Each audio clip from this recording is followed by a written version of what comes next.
E eu queria convidar o pastor Ilquias da Anunciação Paim para conduzir o pastor Roberto Silvado até o púlpito.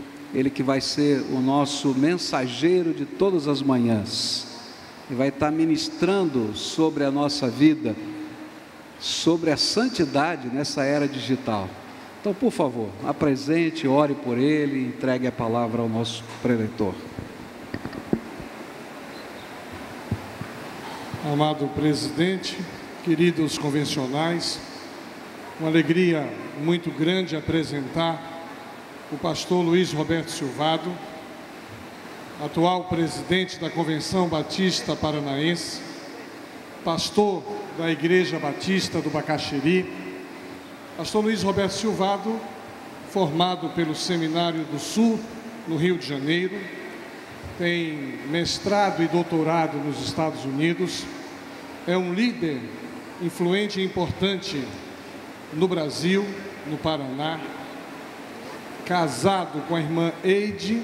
Vou pedir que se coloquem em pé para que todos possam vê-la.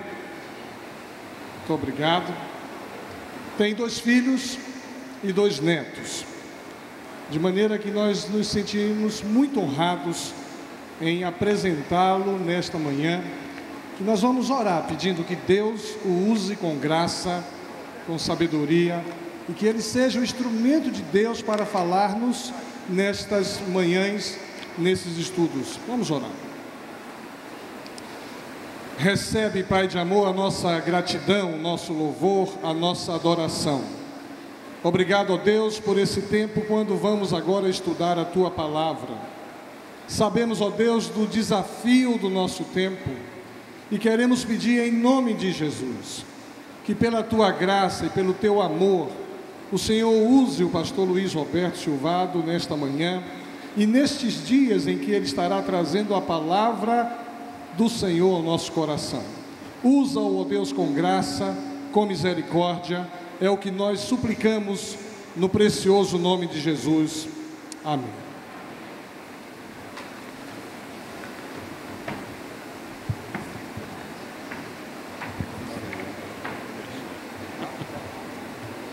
Bom dia, irmãos. É uma alegria, é um privilégio estar aqui compartilhando a palavra do Senhor com os irmãos. Como presidente mesa, obrigado pelo convite. Me sinto honrado por essa oportunidade. Eu queria convidá-los a abrir suas Bíblias no livro de Hebreus. Durante esses dias eu gostaria que nós refletíssemos, deixássemos que Deus falasse ao nosso coração num texto muito conhecido, que está em Hebreus capítulo 12. Veja se quem está perto de você tem uma Bíblia. Quem sabe você tem que pegar seu celular e achar a Bíblia ali, ou no seu iPad, que hoje em dia não adianta mais dizer só abra sua Bíblia, né? Hebreus capítulo 12, versículo 1 a 4. Portanto, também nós, uma vez que estamos rodeados por tão grande nuvem de testemunhas, livremo-nos de tudo que nos atrapalha e do pecado que nos envolve, e corramos com perseverança a corrida que nos é proposta, tendo os olhos fitos em Jesus, autor e consumador da nossa fé. Ele, pela alegria que lhe fora proposta, suportou a cruz, desprezando a vergonha, e assentou-se à direita do trono de Deus. Pensem bem naquele que suportou tal oposição dos pecadores contra si mesmo, para que vocês não se cansem nem desanimem na luta contra o pecado. Vocês ainda não resistiram até o ponto de derramar o próprio sangue. A palavra de Deus, quando nos fala...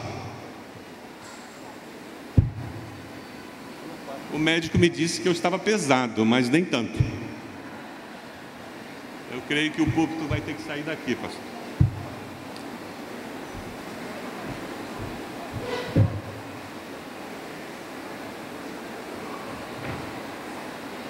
Bem que o meu médico me disse que eu precisava perder peso. Foi o palco que cedeu.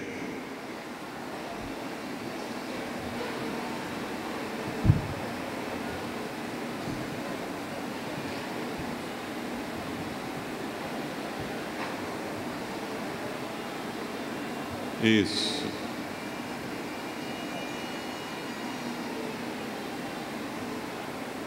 Pensando no tema que nós recebemos, santidade na era digital, e pensando nesse texto de Hebreus, eu queria que nós começássemos a pensar num desafio básico que nós encontramos nas Escrituras, que tem a ver com o caráter, com a essência do nosso próprio Deus. Nós somos desafiados a viver em santidade, porque nós servimos a um Deus que é santo. Nós somos habitados pelo Espírito desse Deus que é santo. E se nós queremos seguir, viver com esse Deus, santidade tem que fazer parte de quem nós somos, da nossa maneira de ser e de existir. Se nós queremos ensinar uma nova geração a viver em santidade, nós adultos precisamos aprender a viver em santidade. Precisamos descobrir juntos como é possível correr a carreira cristã, viver a vida cristã, perseverando numa busca de santidade. Como perseverar? Como terminar bem essa vida cristã? Nos Jogos Olímpicos do México, em 1968, um homem se tornou muito conhecido, e talvez você conheça essa história. Já havia terminada a entrega de medalhas da maratona. Há mais de 1 hora, os vencedores haviam chegado na linha final. Poucos espectadores estavam no estádio. Praticamente as luzes estavam se apagando. E de repente, policiais apitaram seus apitos e alguém começou a gritar: tem mais um corredor chegando. Era John Stephen Alcoer, da Tanzânia. Era o último corredor da maratona chegando. Quando ele chegou para correr o último circuito dos 400 metros, as pessoas perceberam que ele tinha um curativo no joelho e que ele estava sangrando. Ele havia caído durante a maratona, se machucado, mas ele, mesmo machucado, continuou correndo. Ele cruzou a linha de chegada, mas ele correu aqueles 400 metros com o restante do público que estava no estádio aplaudindo. E na cadência dos aplausos ele teve forças para chegar à linha de chegada. Os repórteres foram falar com ele e perguntaram: por que você continuou correndo? Por que você veio até o final da linha de chegada, chegando horas depois do primeiro colocado? Por que você insistiu de atravessar a linha de chegada? A resposta dele é brilhante. Ele disse: o meu país não me mandou até aqui para começar a corrida. O meu país me enviou até aqui para terminá-la. O meu país não me mandou até aqui para começar a corrida. O meu país me enviou até aqui para terminá-la. Eu e você fomos salvos por Jesus para terminar a corrida cristã com vitória. Amém? Nós não fomos salvos por Jesus para desistir no meio da corrida, para baixarmos os nossos padrões morais no meio da corrida, porque afinal de contas todo mundo faz isso. Porque hoje em dia é assim. Hoje em dia ninguém mais consegue viver a corrida, a vida cristã com muita santidade. O livro de Hebreus que nós estamos lendo, ele foi escrito num período que os crentes sofriam muita perseguição. Eles estavam sendo desmoralizados, desencorajados por todos. Foi provado que o cristianismo era muito difícil de ser vivido. Alguns judeus que haviam se convertido estavam considerando a possibilidade de abandonar a fé, porque as águas turbulentas do cristianismo estavam demais para eles. Eles queriam desistir da corrida e voltar para a vida confortável, a sua vida familiar antiga, aquela que eles estavam acostumados, sendo bons judeus, praticando boas obras. Eles queriam parar de sofrer por causa daquela fé.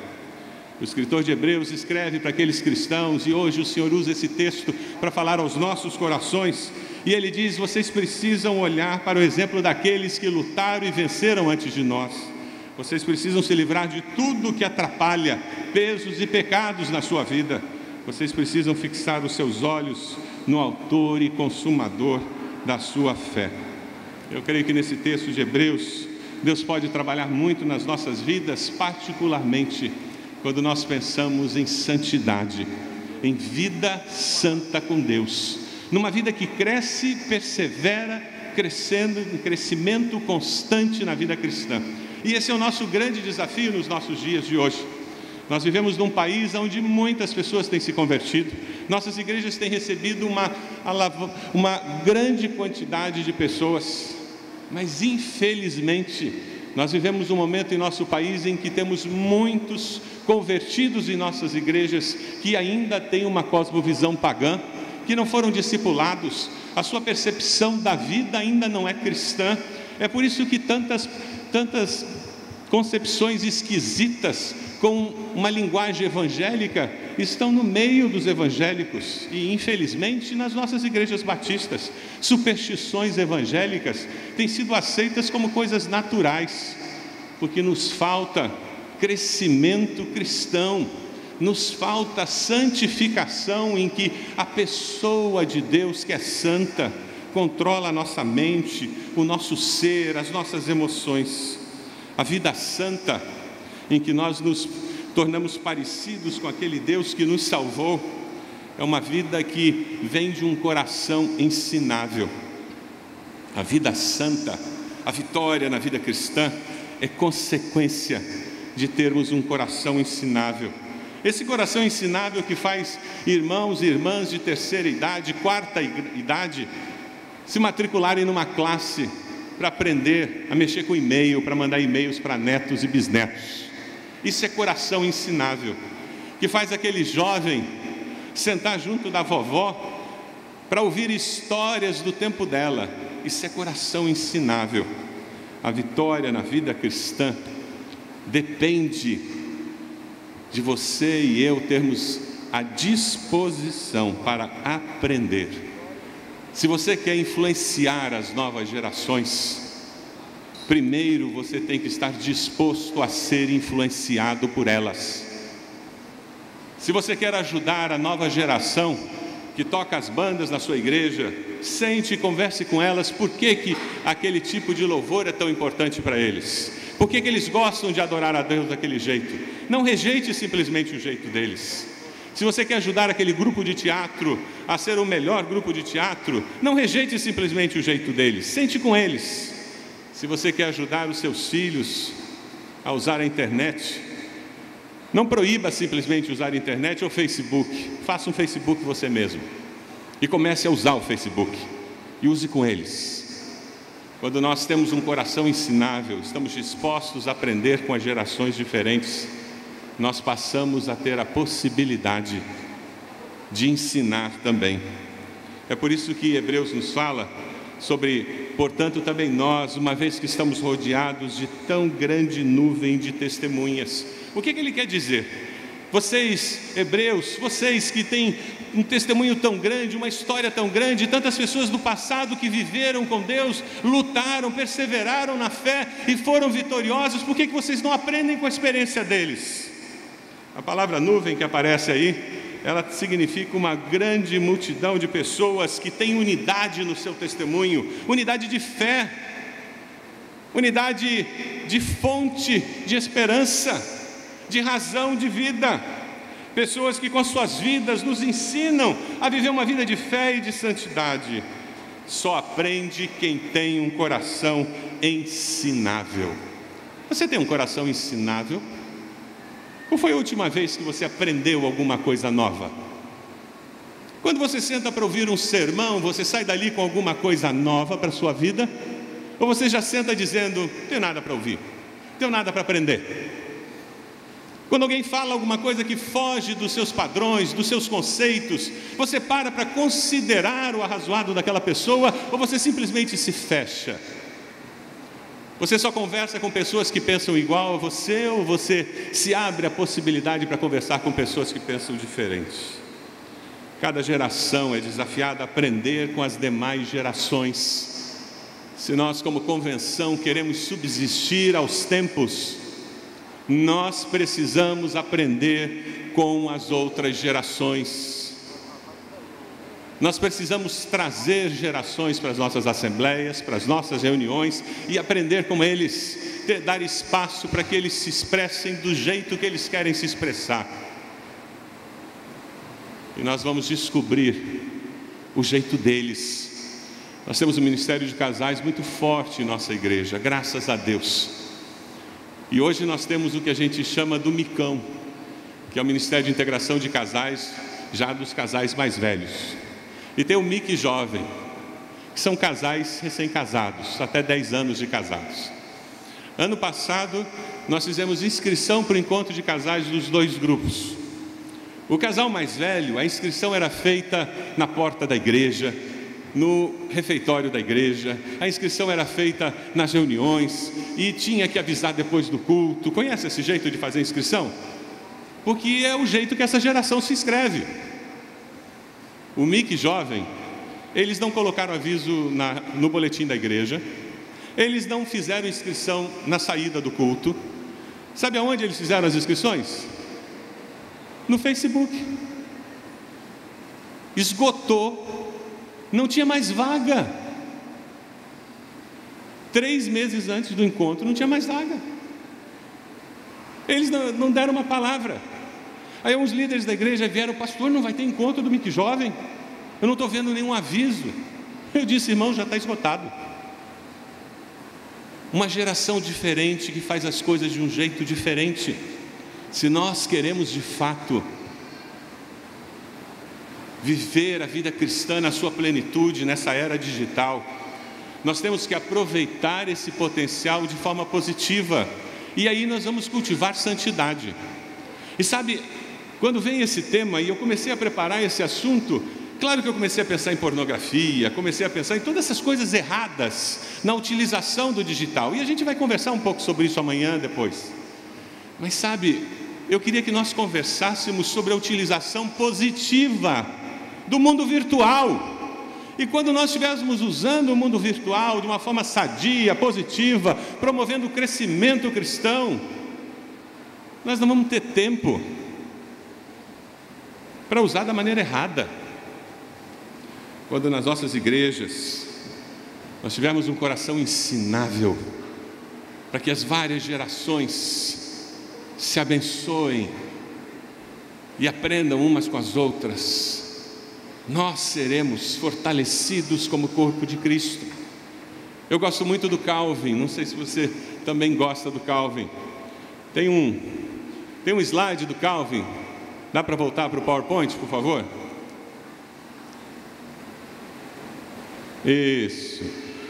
O Calvin encontra uma plantinha e ele diz: vocês querem um pouco d'água? Bem, eu tenho um regador cheinho aqui, e sou eu quem decide que vocês recebem água ou não. Eu controlo o seu destino, as suas vidas estão nas minhas mãos. Esse é o Calvin. Sem mim vocês estão mortas, sem mim vocês não. Começou a chover. Quem não tem um coração ensinável tem uma triste ilusão de que já entendeu tudo na vida. Quem tem um coração ensinável já descobriu que a vida é rica demais. E ela é tão rica que sempre tem alguma coisa nova que pode ser aprendida.